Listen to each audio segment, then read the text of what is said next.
Lots going on in the world as usual, and we'll be talking about that here on Pod TV and the World Edition, and seeing what folks have to say about a number of these stories that are taking place. Israel claims another top Iranian official killed while Iran attacks kills two near Tel Aviv. So the Iran war is still going on. And like I said, Israel says it has killed Iran's intelligence minister and everything like that. And of course, the Japanese prime minister is coming to this area and everything like that. So that's a thing that folks are talking about as well. So Trump says he's been rejected by NATO and most allies to join mission to secure the critical Strait of Hormuz. So Trump's failed strong arming of allies on Iran shows that pressure is losing its effect.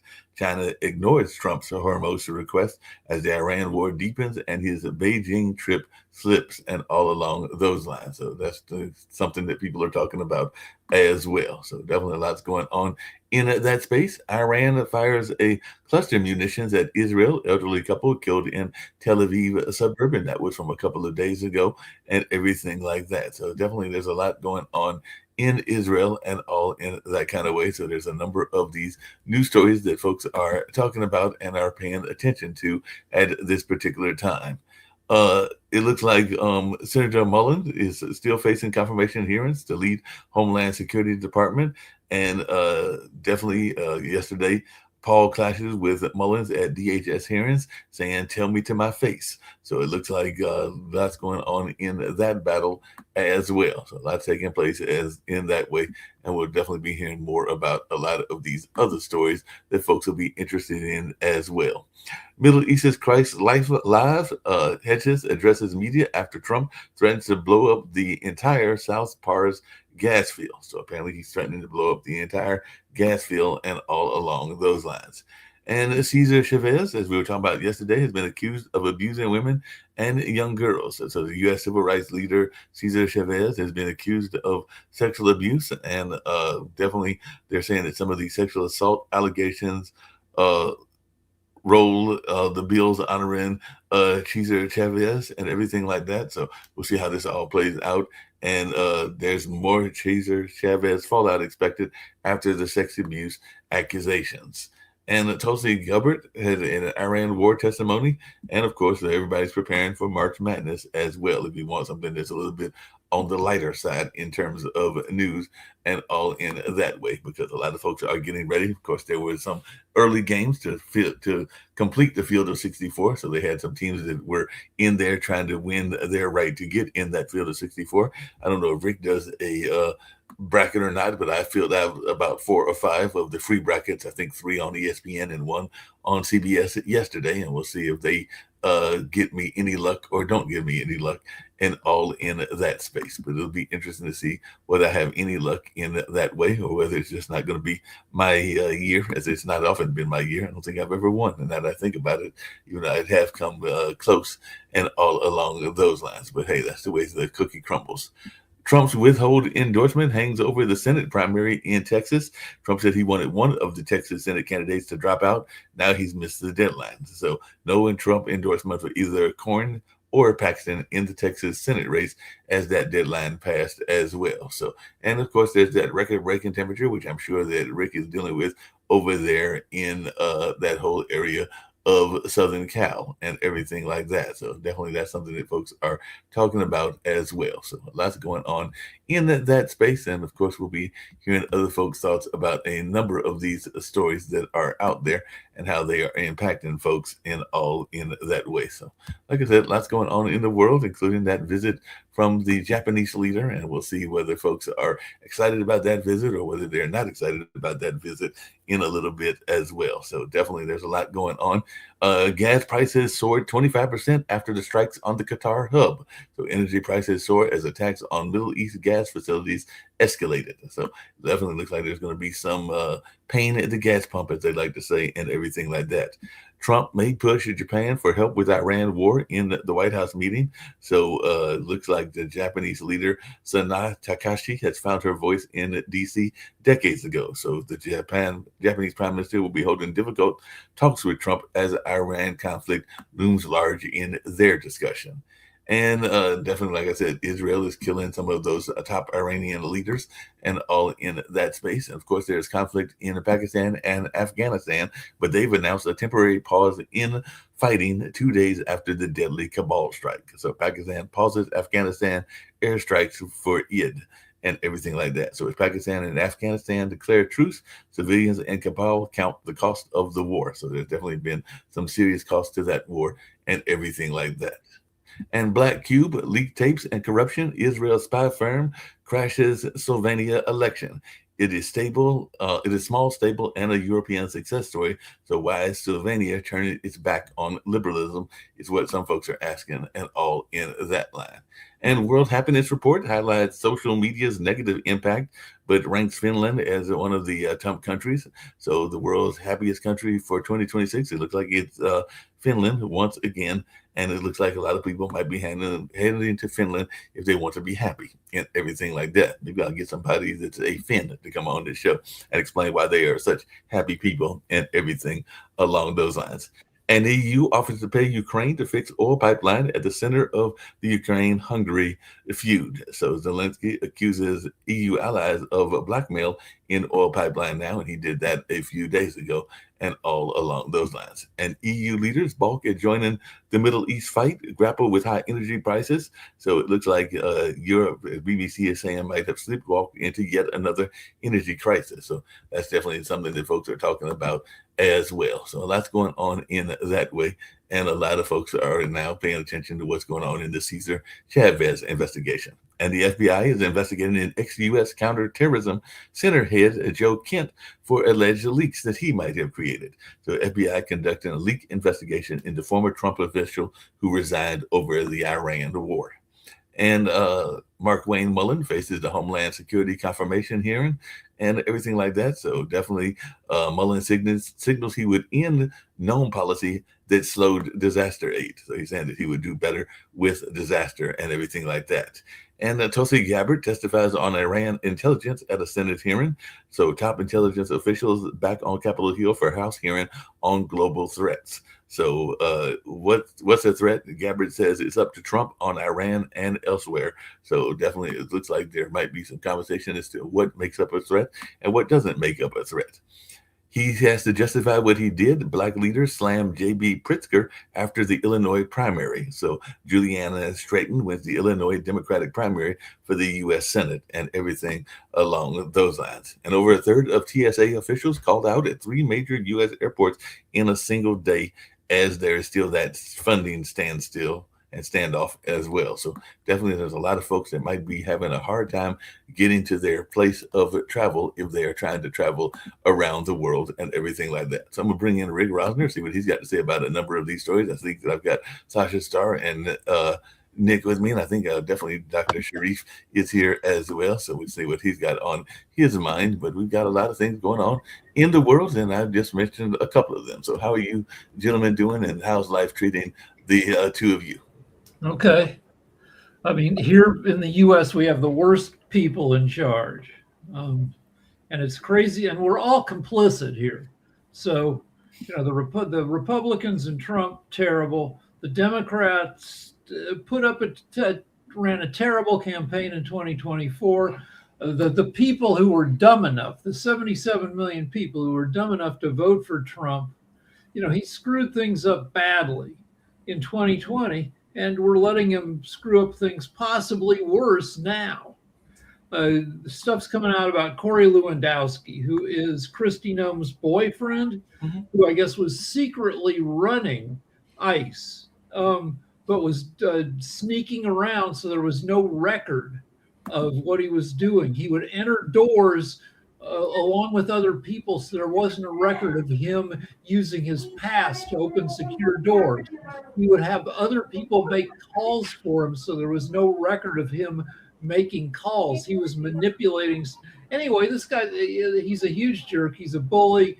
He's a sexual assaulter, and he was running ICE from behind the scenes. And here we are about to appoint Mark Wayne Mullen, the least educated member of the Senate. The only member of the Senate doesn't have a 4-year college degree, 0 law enforcement experience, We saw how that worked out with Kristi Noem with zero law enforcement experience. So he So doesn't have a degree at all? Markwayne Mullin has a 2-year junior college associate's degree, so it's better than nothing.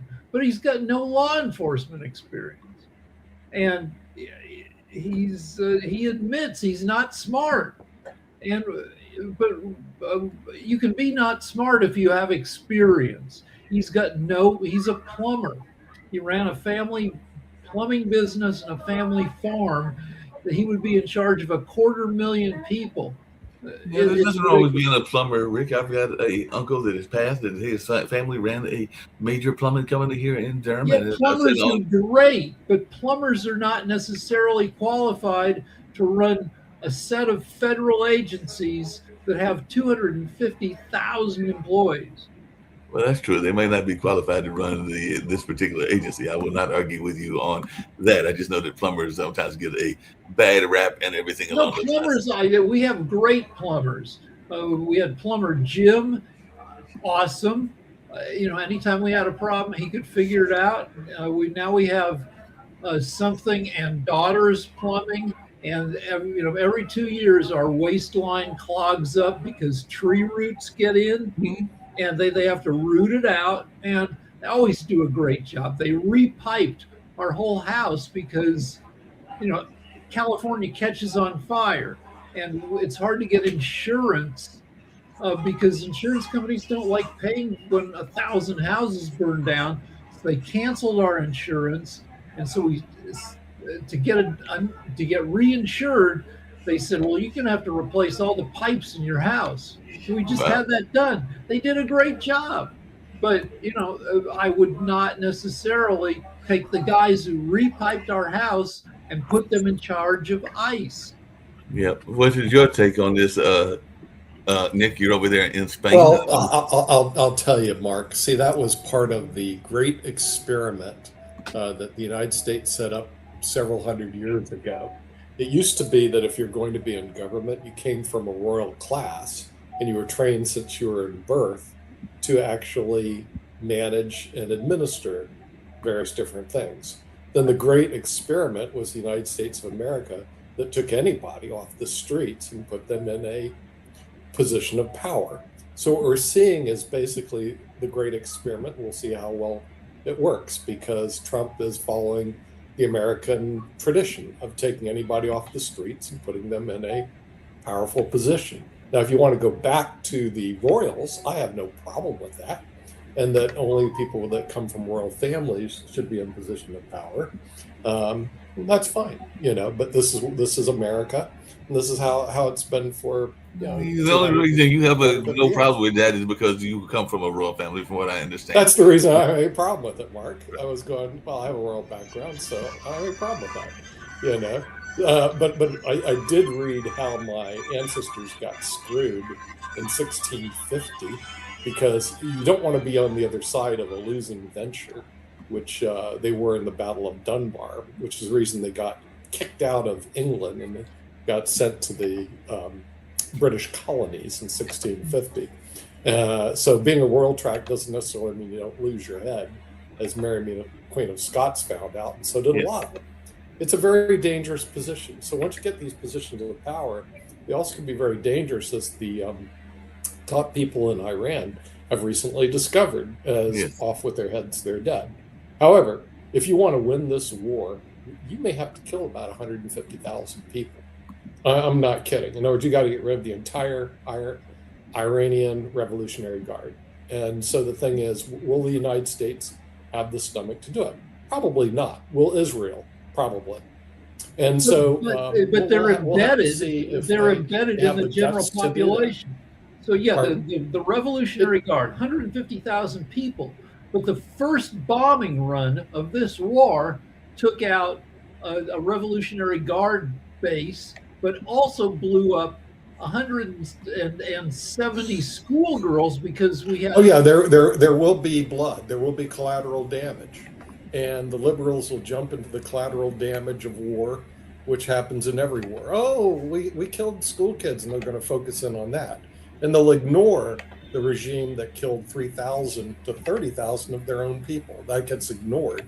But if you want to win this war, if you want to change regime, if you want to have the people, which 80% who don't support the regime, control it, you're probably going to have to eliminate about 150,000.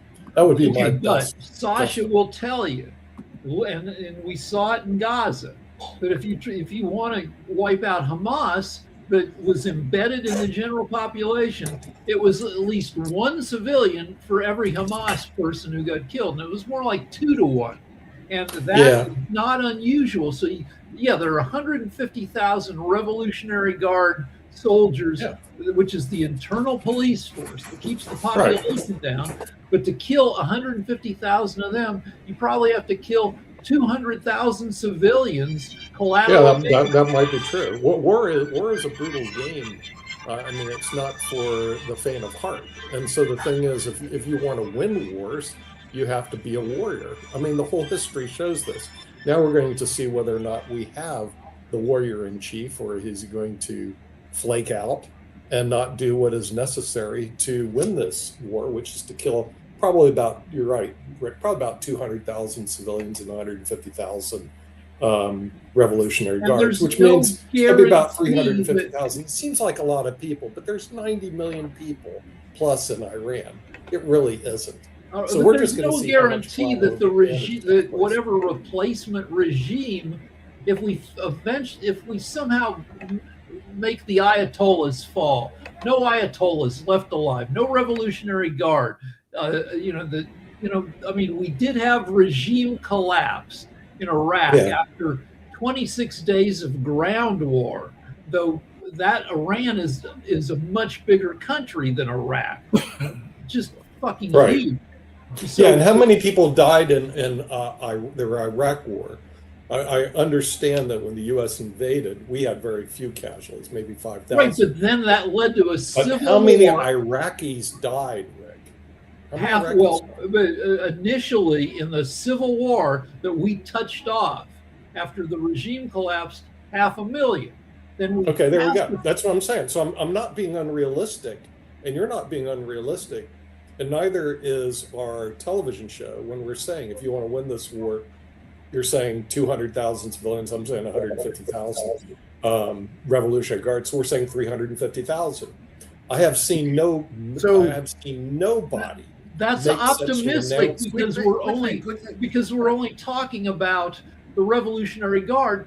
That ignores that Iraq has another million I'm willing to bring in soldiers. as a friendly amendment collateral damage of 200,000. Can I interject? The total amount of deaths in this conflict should be close to 350,000. What you I don't have any problem with it. I mean, that to me is reality.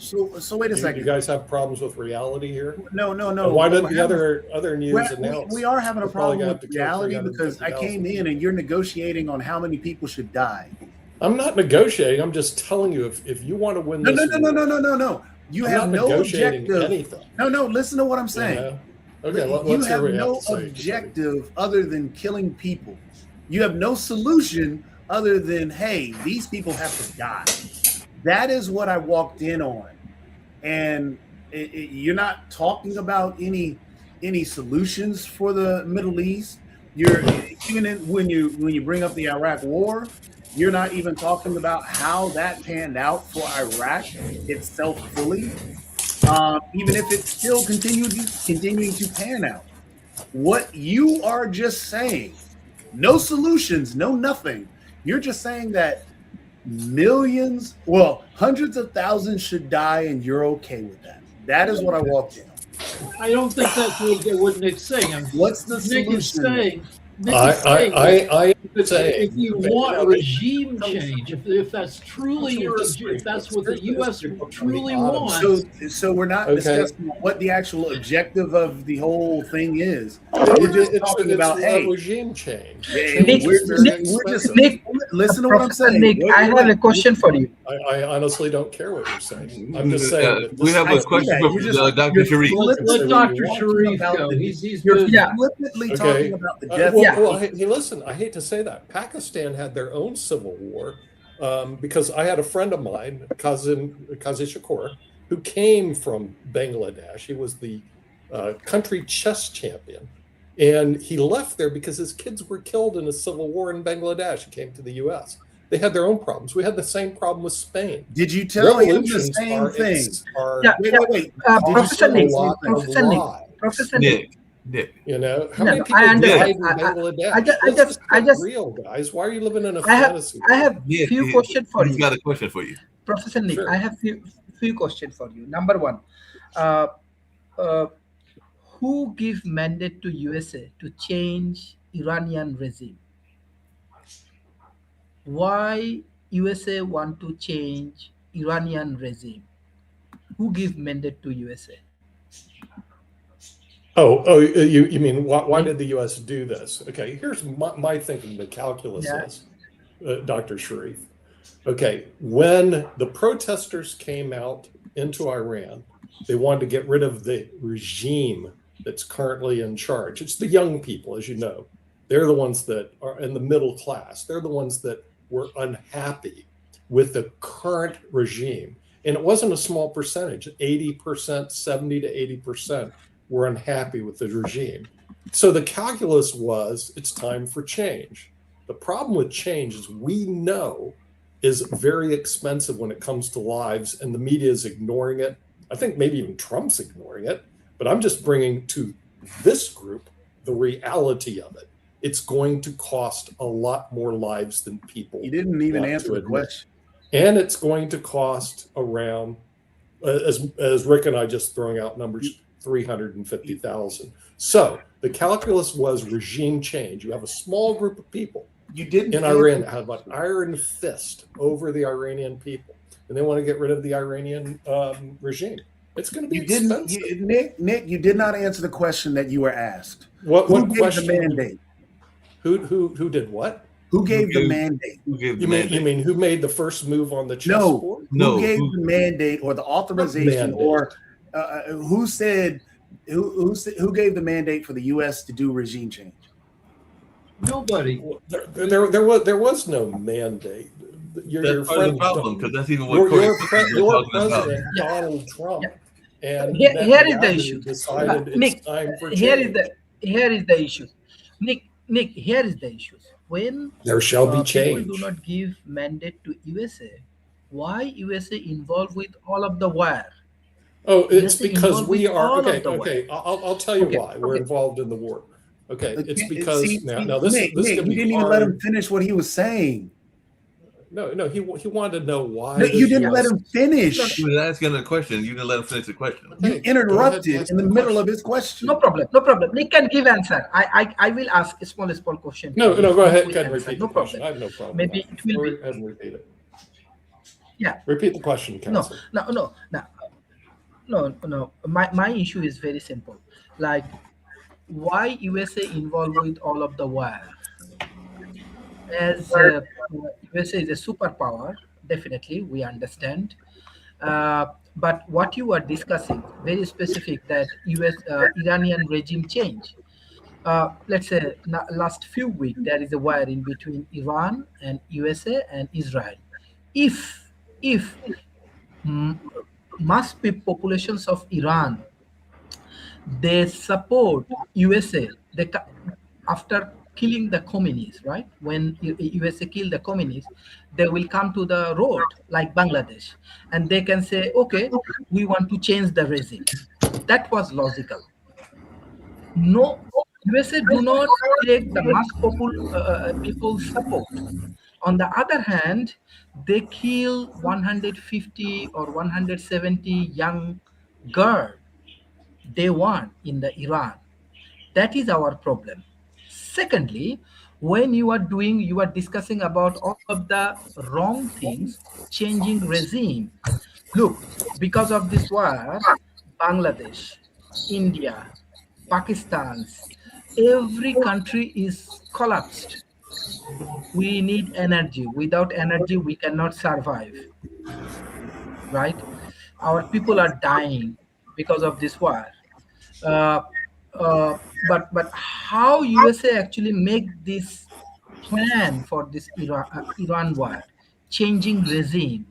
Do you want that USA will took another 6 months, 9 months, 6 days, 6 hours to change Iranian regime, or we should think properly. We should stop all of the big countries like Russia to stop the war, right? USA to stop the war.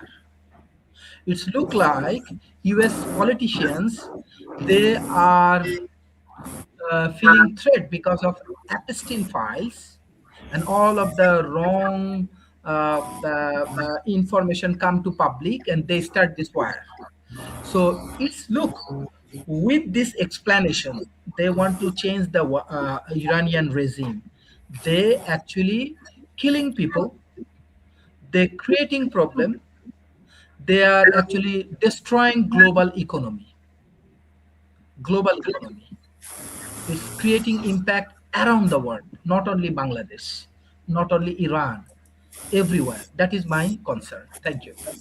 Okay, here's the solution. The Iranian Revolutionary Guard surrenders to the United States of America. That's it. They do that, the war's over, Sharif. Next question. No, all right, here's the deal. That regime has been in place for nearly 47 years. So what?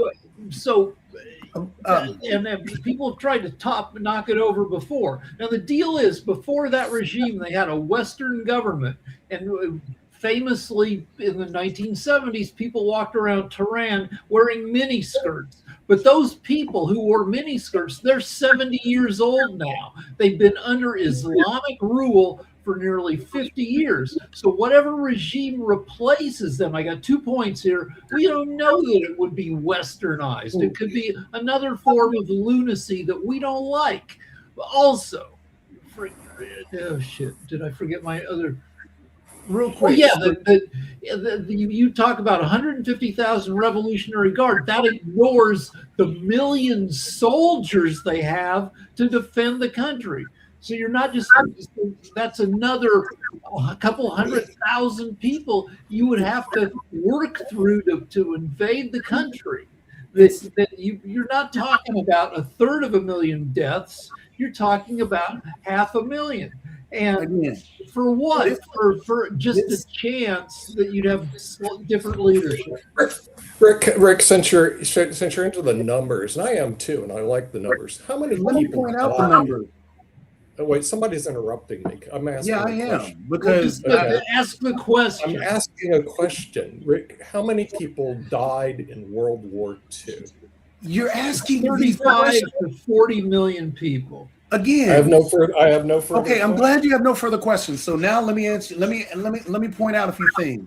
You keep pointing flippantly about people dying. You don't care because it doesn't affect you. If anybody in your family goes to war, you haven't even talked. You're not even putting them up there. You're not talking about anybody that you know. You're just moving pawns on like a chessboard because you don't care about those individuals at all. So you're talking about these people dying flippantly because you have no value. You don't value their lives at all. And that's the first problem. The second problem is there was actually a deal on the table where we didn't even have to go to war, but Trump tore that up. So now we're at war trying to kill people for no reason. There is no reason. I'm just talking. Is somebody interrupting me and not listening to my point? Is somebody trying to overtalk me? Because that doesn't happen here. So again, what's going on right now is an illegal attack on another country. Illegal action taken by this administration, and it's leading to a lot of deaths, and there are no solutions. There was no actual reason for us to go to this war because there was no imminent threat. There were no nuclear weapons because according to both DNI and actually Donald Trump saying last year that there were no nuclear weapons because they were already obliterated. And according to DNI, that wasn't even happening leading up to this war, even though Donald Trump says that there was a potential nuclear attack. So again, we have an illegal action and we're not holding people accountable for that because we're going to these corners of, hey, these people can die. And that is so sad. So Toby says there was a deal. So Obama negotiated a nuclear deal. But wait. There was a second deal in the offing that, according to reports, that Iran was negotiating with Britain and other people and had floated an offer of giving all of its uranium up. And then this was on the table a day before Trump started this war, a new deal where we would have seen actual proof that they gave up their uranium because we would have received 1,000 pounds of enriched uranium from Iran. Does that mean they could have hidden a little bit of it somewhere? Yeah, but at least we would get 1,000 pounds of their uranium. Hold on a second. We have a special guest and everything like that, that being David Wu, who has written a book and all along those lines. And he's actually done a lot around Sasha's area of investment because he's actually been involved in Bitcoins and actually predicted the Trump victory of the first victory and the second victory from my understanding. And he's also been looking at what's going on with our oil prices. So I was glad that I was able to get through some of our public relations contacts, Mr. Wu, to be on this show. So David, I want to turn the floor over to you so that you can share a little bit about your thoughts around what's going on with oil as well as what's going on with the Trump administration and these conflicts. That's what we've been talking about here on World Edition on this particular show, as we've done on several others as well. So glad that you were able to join us, Mr. Wu. Thank you very much for having me. So I'll tell you what I think, my 2 cents. By the way, I'm talking to you from Israel, of all places. So I'm an American living in Israel, of Chinese parentage. My wife is Israel, and I run David Wamband, which is a global macro advisory business where I advise some of the biggest macro investors in the world about investment strategy. Let me tell you this, I think there is no doubt in my mind, and I'm still very much of the same view, that this war is going to drag on longer than people think. And I've been saying this for the last 2 months, by the way. In fact, I've been long oil from $60 onward here. And I think the mistake the market continues to make is the assumption that Trump is going to tackle. Now, I understand there's a Chinese saying, when you're bitten by a snake once, you're afraid of ropes for the next 10 years. A lot of people lost a lot of money when Trump tackled on the many occasions that he did in 2025. Therefore, the market is thinking, well, if things get tough, he's going to tackle again. And this is why nobody wants to sell stocks. Nobody wants to be underweight stocks. I think it's a huge mistake. My view is very simple. The only way for Trump to walk away, he had to be ahead. He was ahead a day into this war, a week into the war. But guess what? We're now 3 weeks into this war. He's no longer ahead, which means that he now has to get ahead in order he can find a saving way, basically off ramp. And then basically to do that, he'll have to take more risk. In fact, my prediction is over the next 2 weeks, we will probably see Trump ordering an amphibious assault on the Iranian coastline around Bandar Abbas, because that's the only way he can reopen the Strait of Hormuz. So my view is that I'm long oil and I'm short stocks, and then I still think that the stock market is in complete denial about essentially the geopolitical situation. I think people don't understand to what extent Trump's legacy is hanging in the balance vis-a-vis this war. And I think also that what the market doesn't understand is the involvement of China in this war. What people don't realize is that, until recently, China was very reluctant to provide Iran with a strategic backstop. But after Trump's unilateral actions against Venezuela, China has completely reassessed. And the only reason why Iran is still in this war, 3 weeks into this, taking on the combined military might of the United States and Israel and still standing, is because they're getting very strong support from China in terms of intelligence, in terms of basic equipment, in terms of everything. So we can talk. So this is what people also have to understand, and what people don't realize, and Trump doesn't want to let you know, because in some sense I can understand it's kind of scary, which is the fact that this is the first real proxy war between the United States and China. And this is also the reason why Trump is not going to walk away, because walking away is tantamount to defeat. And Trump is not going to basically go down in history as being the first U.S. president to lose against China. And this is the reason why the stock market is going down. Sasha from Canada. Thank you. I agree with you, your assessment. However, I'd like to mention something that Mr. Trump, through all his life, he went unscathed through bankruptcies, through all the failures, personal, judicial, just all kinds. And if you think that it will go on forever, I'm sorry, you are mistaken. This is a time when Trump will start to take responsibility. Whether he wants it or not doesn't matter.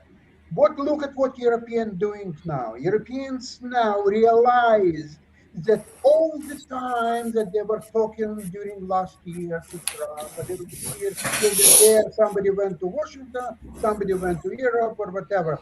They came to the conclusion that Trump is absolutely unruled individual that cannot be adjusted or changed or do anything. So they don't want to do anything with Trump whatsoever.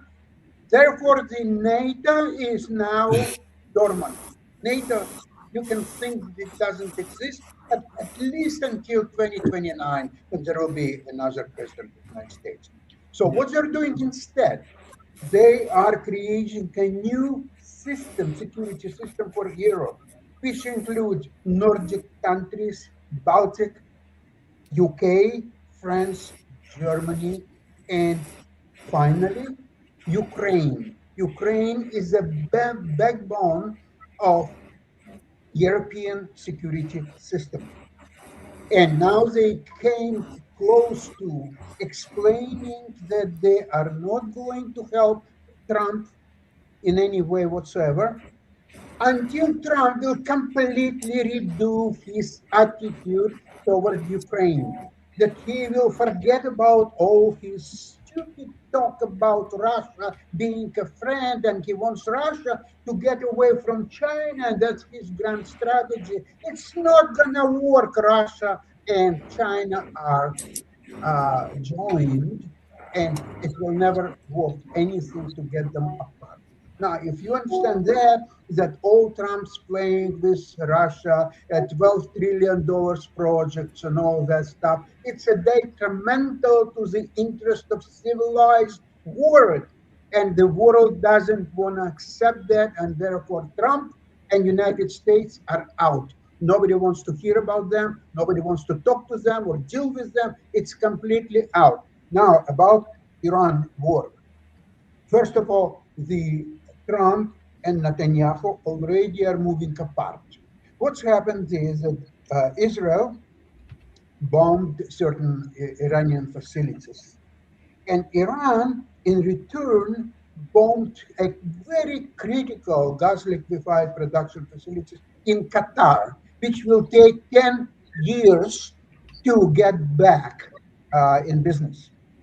So that, of course, you know what's happened to the markets yesterday, and it will happen even more today and probably next several days. Trump has no way alone fix the problem with the Strait of Hormuz. And if that problem is not fixed in the next 4 or 5 days, that will lead, well, I'm not talking about stock market, it will fall another 20%, it's a given.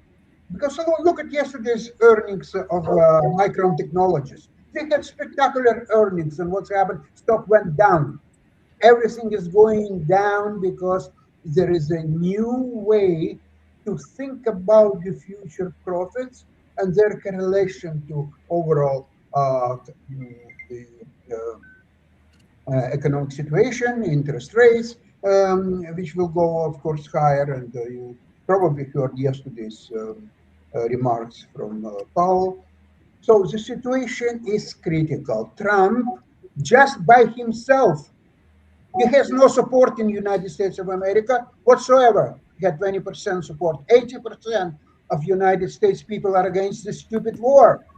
So he is alone, just on his own whims, start the war, and he ostracized himself, United States of America, and that's not what people wanted by electing him at 2024.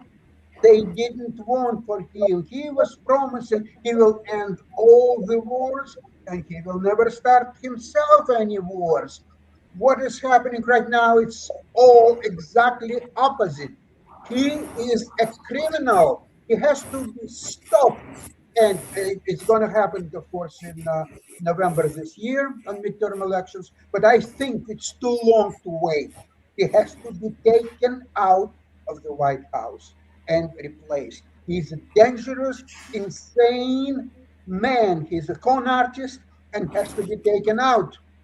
That's what it is. Let's call the spade a spade. Let's not hide. Well, American people voted him in. American people wanted Trump. American people don't know anything. They are following whoever, every demagogue, every idiot who will talk about this and that, and they will listen. Okay, we'll vote for him because Biden was so bad, Kamala Harris was so horrible. No, Trump, okay, so 4 years, we'll see what he's gonna do. He is taking America on its knees internationally, business-wise, on investments, every which way. Americans are suffering right now. They don't want to suffer even more at the gas pumps. The life is becoming unaffordable in the United States, and people will go to. So I think the best business to open in America now, it's a soup kitchen. That's what the future is with Trump in power. I guess Jacoby has something. So, Mr. Rue, actually, I completely agree with everything that you had stated. One of the things that I had made this prediction actually to Sasha a few weeks ago, and I think this is actually panning out because of the isolation, the way that the policies have begun to truly isolate us, and Trump's actions, especially with this war. One of the there's a movie scene. I don't know if you've ever seen the movie Fifth Element. In the movie Fifth Element, they were finally approaching the planet that was, that was coming to destroy the world. And there was that one general that was sent out to meet the planet at one time. And he shot nuclear weapons shot missiles at the planet. The planet absorbed it and just kind of grew. And then the military official kept looking and didn't believe it, so he shot again. And it grew even bigger. And he kept shooting because he thought that he could destroy it and thought that he could win. That's the idea and mindset that I believe that you were expressing, and the same way I believe about what's going on right now with Trump, because he's down and he knows he's down. So he's continually taking risks and doing some very bad things. And China's sitting back and just becoming more powerful in a sense because of the way that it is negotiated when the tariffs hit, and tried to do the free trade situation, tried to do, hey, we're not going to attack, we're going to reach out for more educated individuals to come to our colleges and so on and so forth. So the theory and the random, I guess, going out on a limb and making a guess is that the end of the country that will end this war will be China, both with Iran now and with Ukraine, because China is tied to Russia when they did the whole BRICS thing. So I think that with that economy, because I also believe that while this is going on, because it's not hitting the news as much, China is also loading up ships around Taiwan.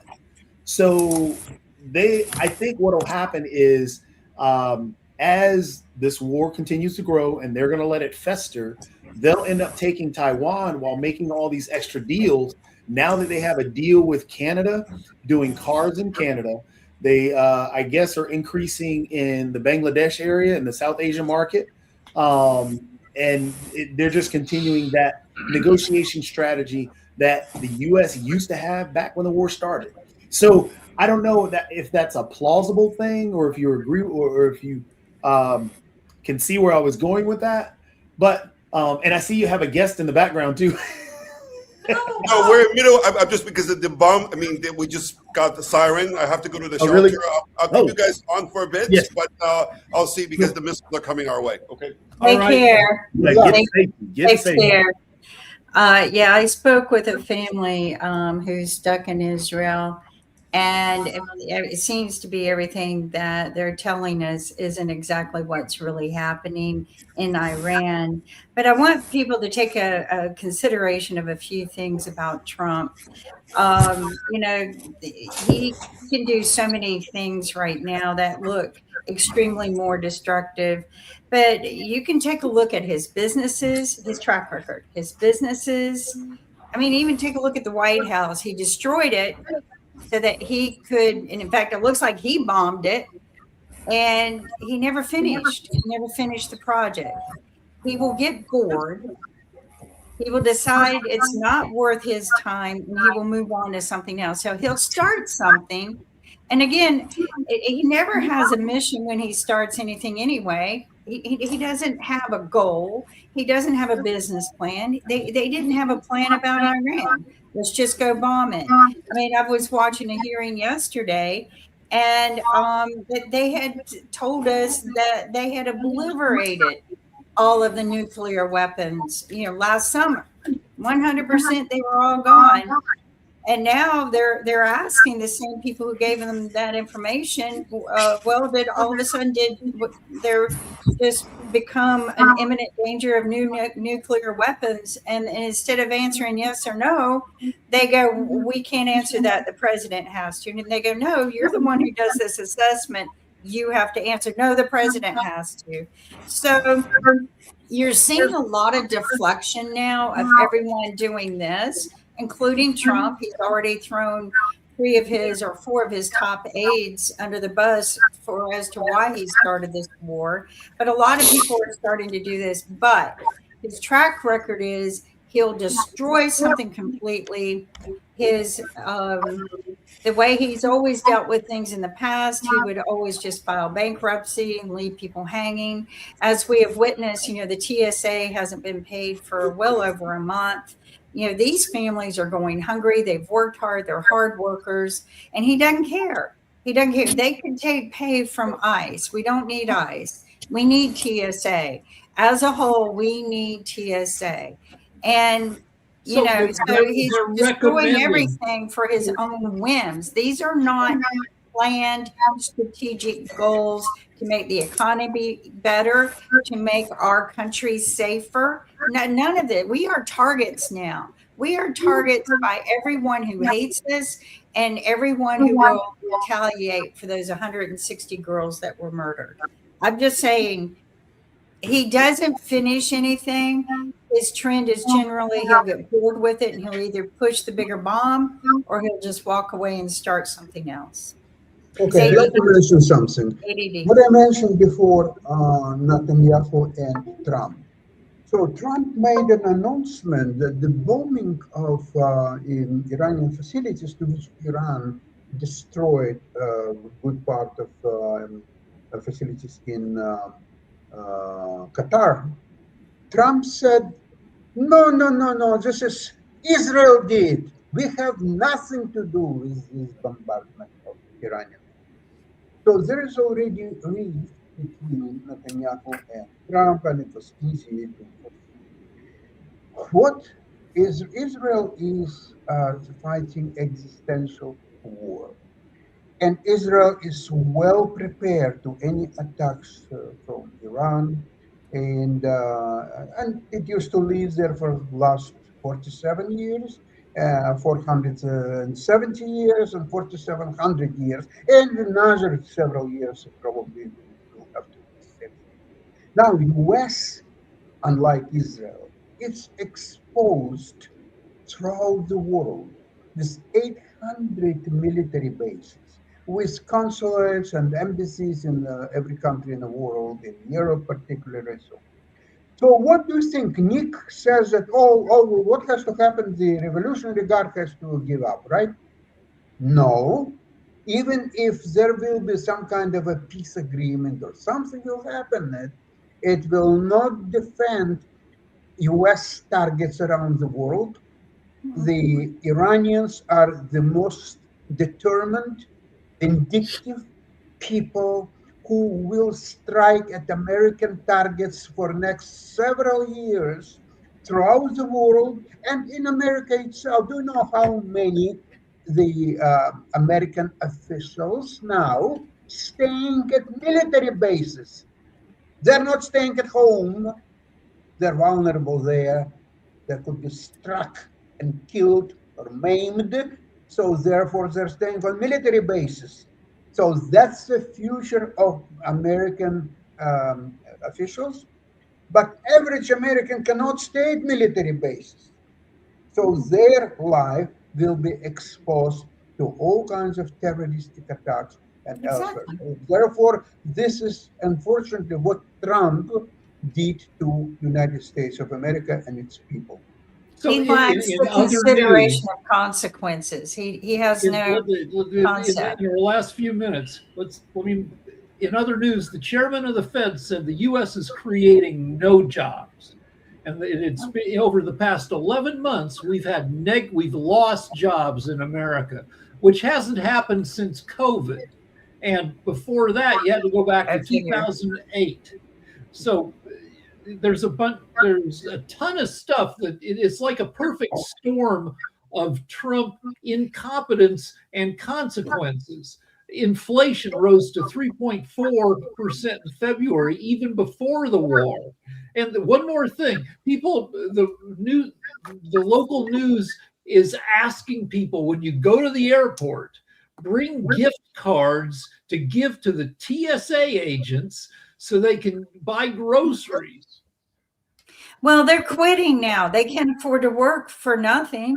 And so the Senate had a meeting and the Congress had a meeting, and they petitioned to cut ICE salaries so that they can pay the TSA employees. Heck, if they would get the money back from Nome, the $143 million she gave to a fake company, they could pay the employees with $143 million pretty nicely.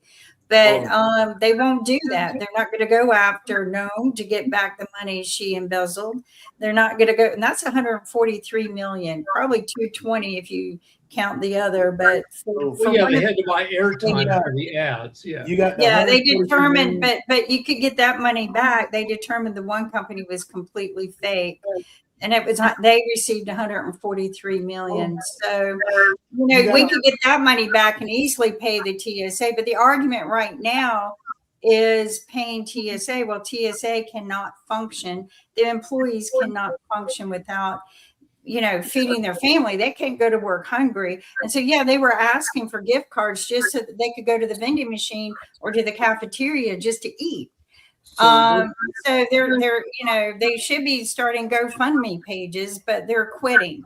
They're quitting. So this is what I tell people: no, Delta can still fly, but there's not going to be anybody in the air traffic control centers and in the towers and the men that do this with guiding the planes and the security. But TSA isn't just security, and people think that's all they are. No, TSA is not just security. They are the air traffic control towers.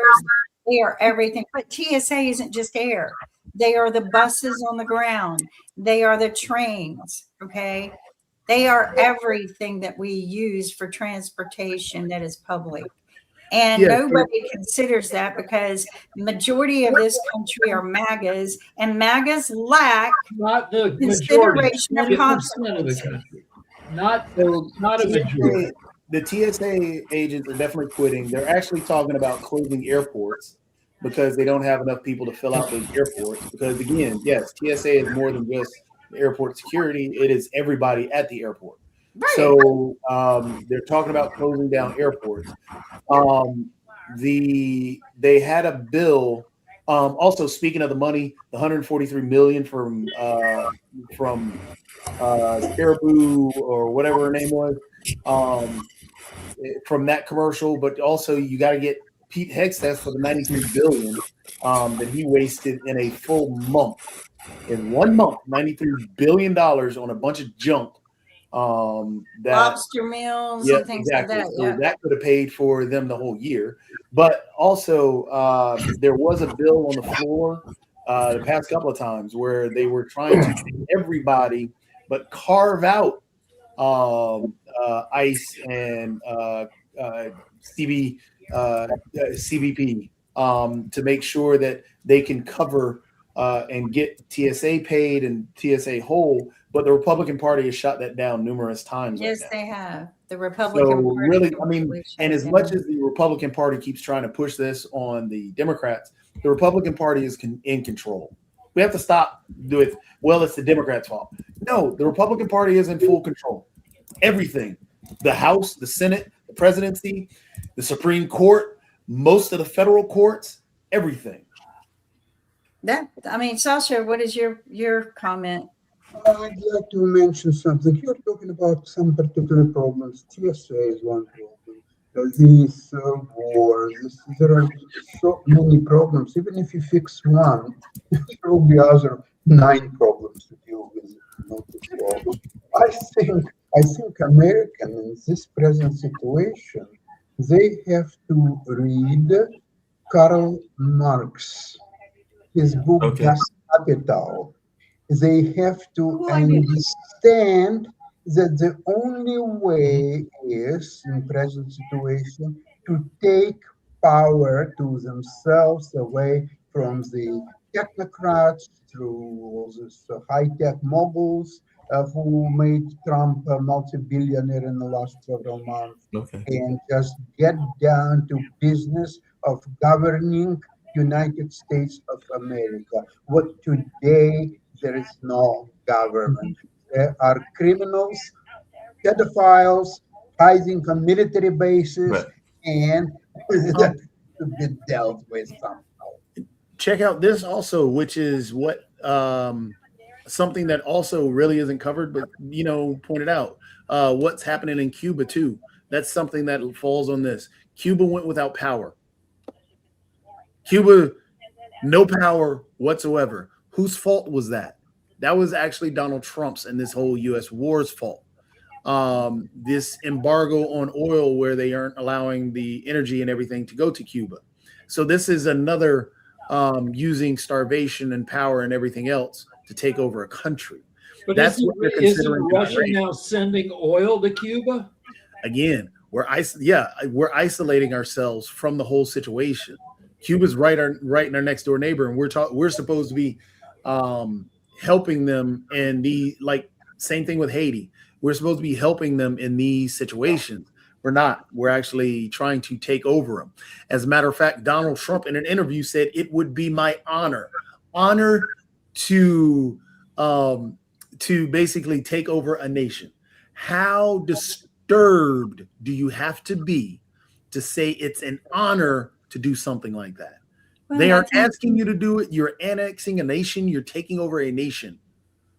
I think didn't people have been misrepresented about the status of Cuba anyway, because in my travels, majority of the people that I've bumped into, especially Canadians, were always going to Cuba, and they were talking about how beautiful it was and how nice and safe and affordable, and they didn't understand why Americans just couldn't get along with Cuba.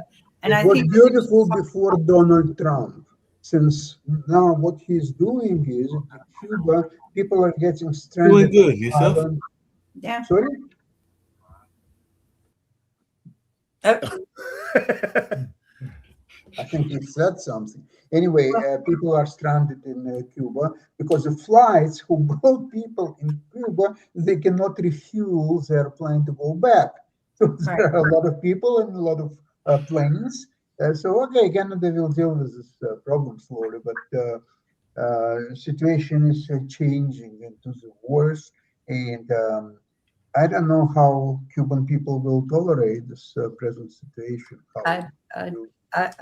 Quite honestly, I think we've got so many non-allies and enemies that it won't be long before everyone turns against us and then on us, because we are sandwiched between two countries right now that we have totally annihilated and hate us. So, but we are at the top of the hour. Thank you everyone for joining us. Don't forget to watch Sasha's show on the update of the war. and his investment show, Modern Investing, and also watch Rick Rosner's show, Naked at Night. It's very funny and humorous, but it's also the bantering of what we're dealing with every day. Please, everyone, stay safe. And we will see you tomorrow at 10 a.m. Eastern Standard Time on Pod TV. Until then, take care. And maybe at 5 o'clock later on today. Oh, 5 o'clock. Absolutely. 5 p.m. Eastern Standard Time. Everyone tune in. And until then, take care. Bye-bye. Bye. All right. Yesterday, we didn't get this all the way shut down. So let's see if I can do it right this time. How you doing, Jacoby?